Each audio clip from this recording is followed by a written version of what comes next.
So maybe you've been on the fence about, hey, should I have a one-handed backhand or a two-handed backhand? Well, I've had both, so I'm going to give you the pros and cons and the different things you need to know about the mechanics for the one-handed backhand and the two-handed backhand.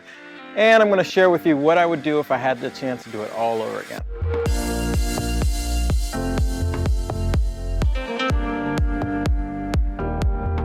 So first of all, pros and cons. Let's talk about serve and return as far as dealing with it. So when I think about starting points off, especially the return, definitely the two-handed backhand, if I had a pro and cons list, would probably win out a little bit, meaning that you get that extra hand. So if you have to hit a backhand off a return and receive that serve, you just get that extra bit of stability, and it does make it easier, especially if the ball gets a little higher.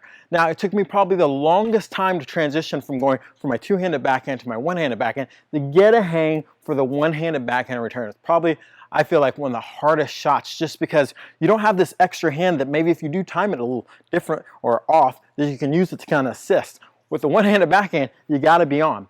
The kind of fallback for the one-handed backhand, though, is that you do have the ability to slice. You still have your ability to slice with your two hands, but you tend to have a little bit more feel with the one-handed backhand. So let's talk about ground strokes. Well, this big debate about, is there more power with the two-handed backhand or with the one-handed backhand?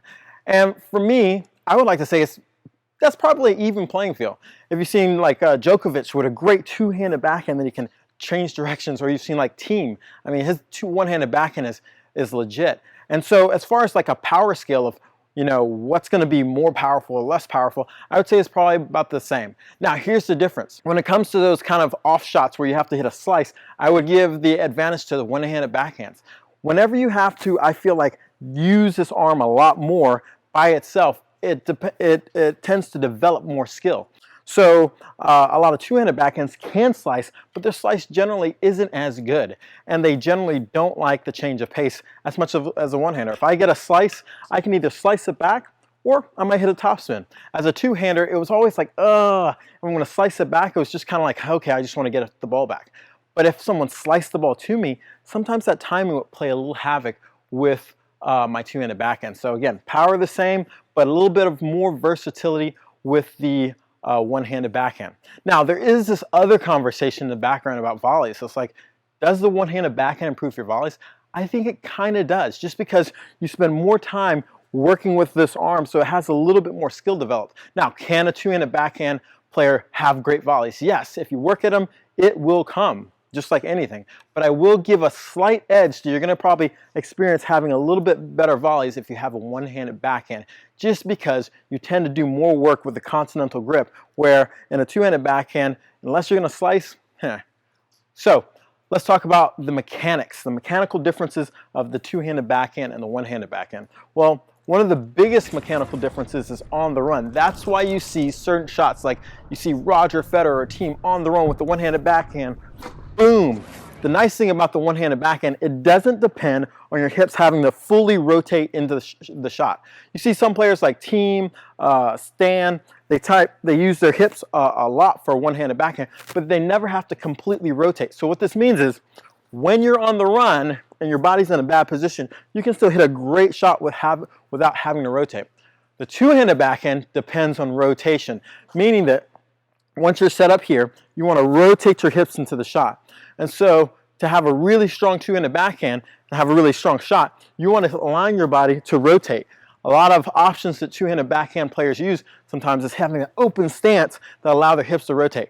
Now, sometimes you will see like Djokovic or Nadal get into a trouble situation where they're using their hands, but it's not the same. They much prefer to get their body in position and use their hips. So that's one other mechanical difference. Now, obviously, for the two hands, you have two hands on the ball or on the racket. So what that means is also you're going to have some limited reach.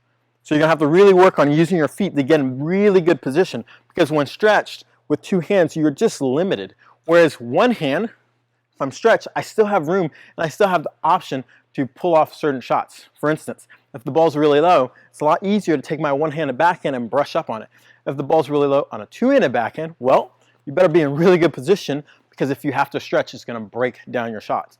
So when we think about the basics of the two-handed backhand technique, it's all about having a good unit turn, setting up your feet so you're balanced, and then rotating your hips through the shot and using both hands And sometimes there's a difference of which hand does more, but using both hands to hit the shot.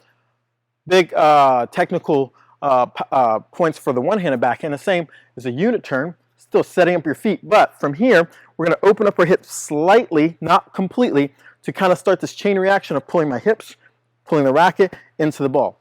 Again, you can't really be late with a one-handed backhand, where you can be sometimes late with the two-handed, and let the two-handed backhand or the left-handed hand help you out, that other hand. So if I had to do it all over again, what would I do? I'd be a one-handed backhand, and here's the reason why. I feel like it gives you a lot more versatility, and power isn't everything. I've had two-handers kind of hit the ball hard at me, and I can just slice it back. And a lot of times, my one-hander can handle that power. It just gives me so much more versatility than when I was a two-handed backhand player. Coming in the net, I have the ability to feel more comfortable slicing. Not that a two-handed player can't do it, but you tend to, again, exercise this kind of slice and different shots when it's low more than a two-handed player. So I definitely would give, at least for me, the edge to one-handed players. But here's the thing, it does take a little bit more time to develop. Not because you have to be stronger, but you have to really focus on having correct technique and correct timing. Whereas in the two-handed backhand, a lot of times you can get away with not having the best technique because you got that extra arm. And because of the extra arm, sometimes your timing doesn't have to be the best. So the first choice for a lot of people are go two-handed because it's easier, but long term, I like my one-handed backhand. So I hope this helps you out. If you have any questions, let me know.